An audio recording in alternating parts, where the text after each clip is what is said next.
Tuhan, biarlah pujian ini mengingatkan akan setiap kami tentang kasih setia Tuhan yang tidak bisa dihitung, tidak dapat dinilai, yang begitu besar, yang Kau sudah curahkan, berikan kepada setiap kami. Pada malam hari ini, kami boleh bersama-sama bersekutu, beribadah kepada Tuhan. Ini juga merupakan waktu yang Tuhan berikan, dan itu merupakan kasih-Mu kepada setiap kami. Tidak semua orang bisa mengalami hal seperti ini. Tapi malam hari ini kami sungguh mengucap syukur, boleh bersekutu dan boleh mendengarkan firman-Mu. Engkau menolong setiap kami, anak-anak-Mu, sesuai firman Tuhan yang kami dengar, kami renungkan bersama, boleh menjadi bagian yang indah dalam hidup kami. Terima kasih Tuhan, persiapkan kami semua. Kami sambut firman-Mu dalam nama Tuhan Yesus. Amin. Ya, selamat malam saudara-saudara semua yang dikasihi oleh Tuhan. Nah, malam hari ini kita mau melanjutkan belajar tokoh dalam Perjanjian Lama ya, saudara, yaitu tentang Abraham. Nah, dari tokoh ini, saudara, silakan satu-satu mendeskripsikan. Jadi kalau ditanya apa yang kau ketahui tentang Abraham. Oke, ya ada dulu. Habis itu Marcel ya. Abraham itu Bapak segala bangsa. Bapak segala bangsa. Bapak segala bangsa. Oke. Marcel? Jadi kalau ditanya Abraham itu apa yang diketahui? Kalau menurut aku ya Bapak segala bangsa juga sih. Bapak segala bangsa. Ya, sama. Oke. Melani sama Erika? Setelah itu Pipit ya.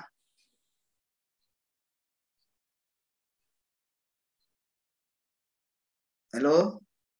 Lala, Erika, Pipit? Yoseba dulu boleh? Orang kaya, Ci.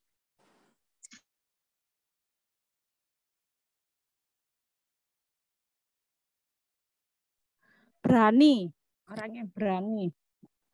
Oh, berani? Ya. Oke, berani. Berani apa ya? Berani mati atau berani hidup ya?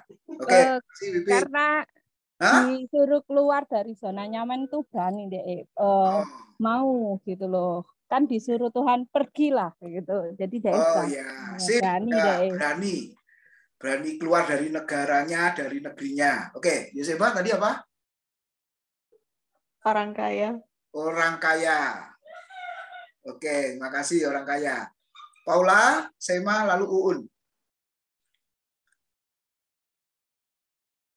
Nama Lala. Tes. Ya.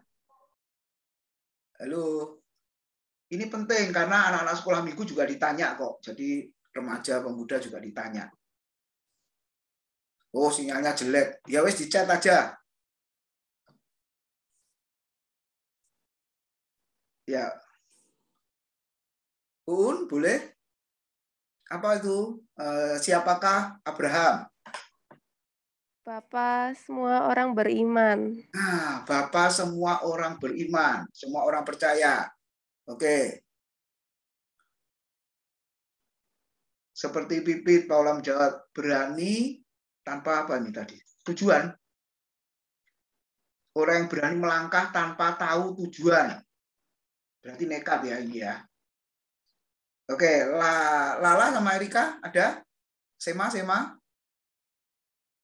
Terakhir Karen ya. Atau yang satu mobil di sana boleh ya. Jawab satu-satu. Oke, apa itu Abraham? Siapakah dia? Sejak sekolah minggu dengar toh? Ayo Karen. Sejak sekolah minggu nih sudah diajarin. Bapak orang beriman. Oh, Bapak orang beriman. Sudah tadi copy paste ini berarti ya. Selain itu semua. Loh, masih banyak loh julukannya di Alkitab, saudara. Oke, satu lagi. Apa? Yang tidak terkenal tapi itu ditulis 2 kali, saudara. Ya. jarang kita mendengarnya. Oke, ada satu lagi ya. Di dalam Yakobus pasal 2 ayat yang ke-23. Coba di situ dikatakan Yakobus 2 ayat 23. Yang mungkin kita juga tidak kepikir ya. Coba, siapakah Abraham itu? Yakobus 2 ayat 23. Dengan jalan demikian genaplah nas yang mengatakan, lalu percayalah Abraham kepada Allah, maka Allah memperhitungkan hal itu kepadanya sebagai kebenaran. Karena itu Abraham disebut sahabat Allah. Nah, ini sama dengan 2 Tawarik pasal 20 ayat yang ke-7. Jadi 2 kali saudara Tawarik sama Yakobus menulis bahwa Abraham adalah sahabat Allah. Yang lain-lain masih ada. Nah, coba kita sekarang merenungkan bagian firman Tuhan. Sudah dijawab ya, tadi pergi keluar lalu tanpa tujuan. Sebenarnya ada tujuannya, tapi yang tahu tujuannya hanya Allah ya. Abraham hanya diperintahkan, pergilah keluar dari sanak saudaramu ke negeri yang akan kutunjukkan kepadamu. Nah, jadi tujuannya Tuhan yang tahu ya, saudara, kalau kita melihat di situ. Oke, kita boleh merenungkan bagian ini.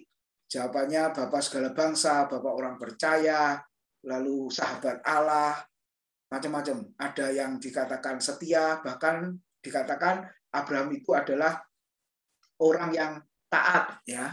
Kalau saudara melihat di situ orang yang taat. Nah, coba kita lihat judul uji ya. Membuktikan ketaatannya dari mana? Ya dari ujian itu, saudara. Oke, 22 ayat yang pertama. Coba kita lihat, setelah semuanya itu Allah mencoba Abraham. Ia berfirman kepadanya, Abraham, lalu sahutnya, ya Tuhan. Terjemahan literal mengatakan, dan setelah peristiwa-peristiwa itu, terjadilah bahwa Elohim, ya Allah, menguji Abraham dan berfirman kepadanya, Abraham, dan dia menjawab, inilah aku. Ada kata mencoba, ada kata menguji. Yang benar, yang mana? Keduanya benar. Nanti kita akan lihat perbedaannya ya. Ada persamaannya, ada perbedaannya. Karena mencoba atau menguji ini diambil satu kata Ibrani yang sama, yaitu kata Ibrani saraf. Ya, bukan penyakit saraf ya, saudara. Saraf ini secara literal hurufiah itu artinya mengayak, ya, menyuling. Jadi kalau mengayak pasir, tukang, nah di sebelah ini orang lagi renovasi rumah, saudara. Saya lihat juga ada pasir, batu bata, semen dan lain sebagainya. Nah, dia ayak pasirnya itu sampai menemukan butiran pasir yang lembut untuk ini ya dinding supaya mudah mengerjakannya. Atau menyuling air. Nah, tujuannya apa? Saudara beli apa itu? Supaya air yang keluar itu keluar yang bersih. Lalu kotorannya semua tersaring ya, saudara. Nah, jadi ketika dihubungkan dengan iman, nanti kita akan lihat, saudara, maka Tuhan itu ingin supaya Tuhan mendapatkan iman Abraham, hidup Abraham itu benar-benar apa ya, seperti tadi air yang bersih, ya pasir yang sangat halus dan akhirnya bisa digunakan, saudara. Nah, itu arti dari mencoba atau menguji. Nah, lalu berikutnya, saudara, nah masih ingat ini? Ya, masih SMP atau SMA ya, atau masih sekolah. Jadi kalau boleh jujur dikatakan semua orang mengalami ujian. Benar, saudara, di pekerjaan juga ada ujian-ujiannya juga ya. Nah, yang terpenting malam hari ini Pak Dov setir juga mengalami ujian. Ujiannya apa? Di klakson, di bel kiri kanan. Ya, saudara. Nah, mungkin ketika di bel itu di jalan ya, sekarang bertanya, kenapa orang itu ngebel gitu ya, saudara? Kenapa? Lalu apa tidak tahu di depan itu sedang berhenti atau tidak bisa mendahului, lalu yang di belakang balbel-balbel karena tidak mengerti yang terjadi di depan. Nah, mungkin ada perasaan juga emosi, marah, ya dan lain sebagainya. Nah, jadi saudara tujuannya apa? Supaya di jalan Pak Dov itu ya boleh mengalami kesabaran. Nah, seperti itu ya. Pak Dov jangan ngebut ya, di bel sana sini biarin aja gitu ya. Supaya sabar di jalan, saudara. Nah, kalau sekolah tujuannya apa? Jelas, saudara ingin lulus, bukan lolos ya. Kalau lolos itu berarti dosennya bosan ngajar mahasiswa itu sehingga diloloskan. Kenapa? Supaya tidak akan ketemu lagi semester depan ngajar dia. ketemunya 3 semester lagi, saudara-saudara. Ketemu orang jenis ini ya. Nah, jadi tujuannya supaya lulus ya, saudara, itulah ujian yang diberikan. Nah, lalu bagaimana dengan Abraham, bagaimana dengan kehidupan orang percaya? Ayo coba kita lihat dulu di situ. Di Alkitab memberitahu kepada kita ada pencobaan, ada ujian. Ternyata beda. Beda dari mana? Asalnya. Kalau saudara lihat di situ, asal dari pencobaan, Yakobus 1 ayat 14-15 mengatakan apa? Kalau orang sedang dicobai, jangan orang itu berkata, pencobaan itu datangnya dari Tuhan. Coba lihat, Yakobus 1, 14-15. Tetapi tiap-tiap orang dicobai oleh keinginannya sendiri, karena ia diseret dan dipikat olehnya. Dan apabila keinginan itu telah dibuai, ia melahirkan dosa, dan apabila dosa itu sudah matang, ia melahirkan maut. Sudah lihat di situ, asal dari pencobaan itu apa? Tetapi tiap-tiap orang dicobai oleh keinginannya sendiri. Jadi ternyata keinginan yang berlebihan, ya saudara, akhirnya juga membawa kepada pencobaan. Ya, Paulus juga dikatakan di 1 Timotius 6 ayat yang ke-10 ya, saudara, dikatakan apa di situ? Orang yang ingin kaya ya jatuh ke dalam berbagai macam pencobaan. Ya, akar dari segala kejahatan adalah cinta uang. Ya, jelas ya. Jadi kalau ingin uang yang banyak, lalu caranya hutang sana hutang sini, akhirnya dia jatuh ke dalam pencobaan. Dan firman Tuhan mengatakan jangan. Ya. Nah, keinginan yang berlebihan, keinginan yang tidak terkontrol, nah itu penyebab pencobaan itu kita alami. Lalu yang kedua, saudara, pencobaan itu asalnya dari si iblis. Ya, Matius 4 ayat 1 di situ jelas, yaitu Tuhan Yesus dicobai oleh iblis. Lukas 4 ayat 1 ayat paralelnya ada tambahnya. Saudara, di situ dikatakan apa? Yesus yang penuh dengan Roh Kudus ya dibawa ke padang gurun untuk dicobai iblis. Mungkin kalau jemaat ya orang percaya ditanya, "Saudara mau penuh Roh Kudus?" Pasti jawabannya mau, saudara. Tapi apakah mau dibawa Roh Kudus ke padang gurun? Pasti jawabannya apa? Biar Pak Bambang atau Pak Pendeta siapa, saudara.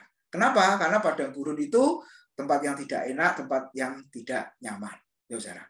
Tapi kalau ujian, nah itu asalnya dari Tuhan. Nah, jadi Kejadian 22 ayat 1 tadi, terjemahan literalnya itu dikatakan setelah semuanya itu Tuhan menguji Abraham. Demikian juga, saudara, siapa? Ayub. Ya, Ayub juga mengatakan pasal 23 ayat 10, dia menguji aku supaya kedapatan seperti emas yang murni.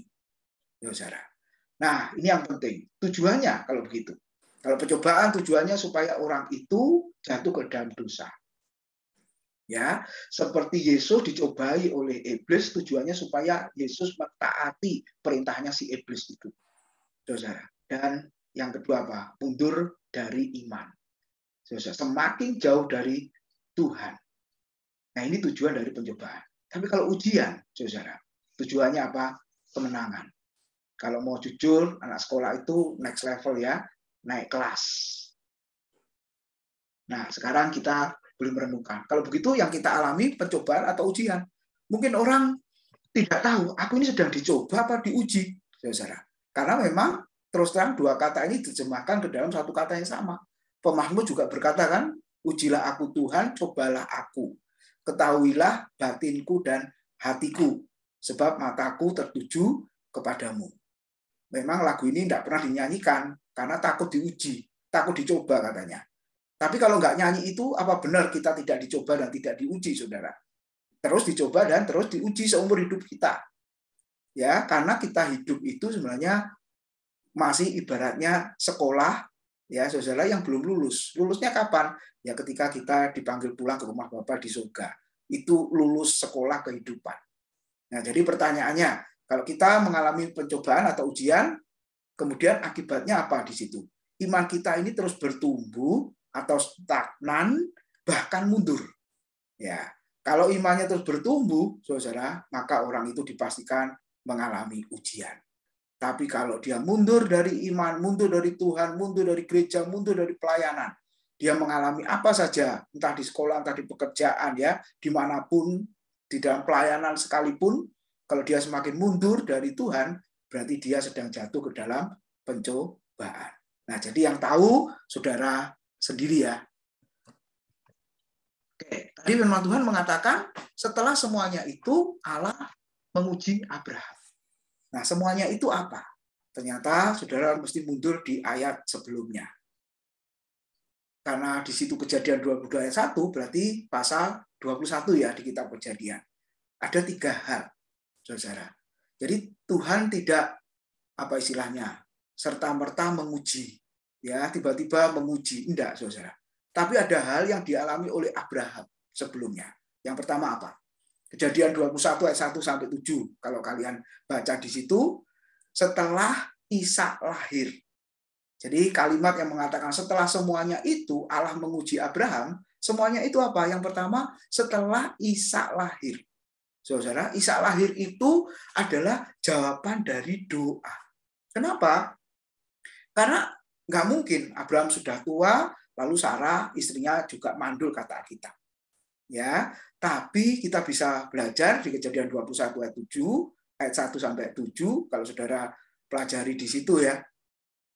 Memang malaikat Tuhan sudah berjanji dan kita bisa melihat di situ ada doa yang dipanjatkan, ada permintaan ya, permohonan yang dipanjatkan kepada Tuhan, dan ketika Abraham Sarah berdoa, maka Tuhan menjawab, kemudian malaikat berkata tahun depan ya, kau akan mempunyai seorang anak laki-laki. Jadi jangan cepat senang kalau jawaban doa kita dikabulkan oleh Tuhan. Sebab bisa jadi setelah itu Tuhan menguji kita dengan hal yang lain lagi. Yang kedua, saudara, Kejadian 21 ayat 14 di situ dikatakan apa? Setelah semuanya itu Allah menguji Abraham, semuanya itu apa? Setelah Hagar diusir. Nah, siapa Hagar? Saudara, orang ketiga dalam rumah tangga Abraham Sarah ya. Jadi artinya apa di situ? Ketika suasana keluarga harmonis, saudara, maka Allah menguji Abraham. Nah, kita bisa merenungkan, kalau keadaan baik-baik saja, tidak terjadi apa-apa, ingatlah, jangan sebentar lagi Allah akan menguji kita, saudara. Lalu yang ketiga, Kejadian 21 ayat 22 sampai 34. Kalau saudara lihat di situ. Setelah semuanya itu apa? Setelah Abraham berdamai dengan Abimelek. Nah, setelah suasana tentram, saudara, tidak ada permusuhan lagi di situ, maka Allah menguji Abraham. Nah, coba kita renungkan. Kalau hidup kita benar-benar nyaman, enak, ya, ideal, seperti ini, siapa yang tidak ingin jawaban doa kita dikabulkan? Siapa yang tidak kepingin keadaan kita baik-baik saja, ya, penuh keharmonisan, kenyamanan, sukacita, saudara. Nah, kalau Tuhan mengizinkan semuanya itu, berarti sebentar lagi Dia akan menguji kita. Pertanyaannya, siap apa tidak, saudara?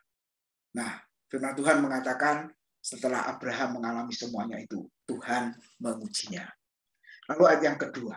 Kalau saudara baca di Kejadian pasal yang ke-22, ayat yang kedua dan ayat yang ketiga, dikatakan apa? Firman-Nya. Ambillah anakmu yang tunggal itu, yang kau kasihi, yakni Ishak. Pergilah ke tanah Moria dan persembahkanlah dia di sana sebagai korban bakaran pada salah satu gunung yang akan kukatakan kepadamu. Keesokan harinya pagi-pagi bangunlah Abraham. Ia memasang pelana keledainya dan memanggil 2 orang bujangnya beserta Ishak anaknya. Ia membelah juga kayu untuk korban bakaran itu.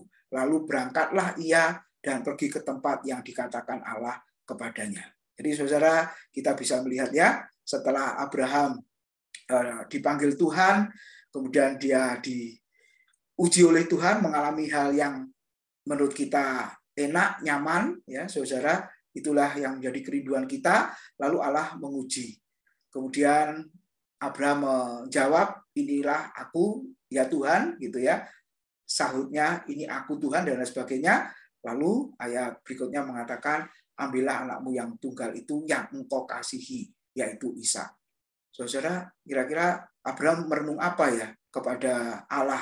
Anak ini adalah jawaban doa, anak satu-satunya. lahir di masa tua. Ya, sebenarnya Tuhan main-main ya. Berdoa diberikan, lalu setelah diberikan Tuhan berkata, diminta.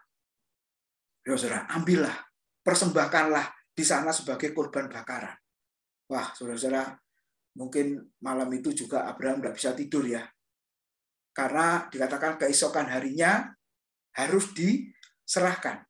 Makanya ayat yang ketiga, saudara, ternyata pemikiran kita mungkin beda dengan pemikiran Abraham ya saat itu. Firman Tuhan mengatakan ayat yang ketiga, pagi-pagi bangunlah Abraham. Dengan kata lain, sikap ketika ujian itu diberikan, maka saya dan saudara seperti Abraham, yaitu taat. Saudara, taat, setia, kata lain di sini ya, mentaati, melakukan apa yang Tuhan perintahkan. Nah, timbul pertanyaan, kenapa kok Abraham mau melakukannya? Saudara, coba lihat ayat berikutnya. Di dalam Ibrani pasal yang ke-11, ya, ayat yang ke-17 sampai 19. Ya, ini jawabannya. Perhatikan, karena iman maka Abraham tatkala ia dicobai atau diuji mempersembahkan Ishak. Ia yang telah menerima janji itu rela mempersembahkan anaknya yang tunggal. Walaupun kepadanya telah dikatakan, keturunan yang berasal dari Ishak lah yang akan disebut keturunanmu.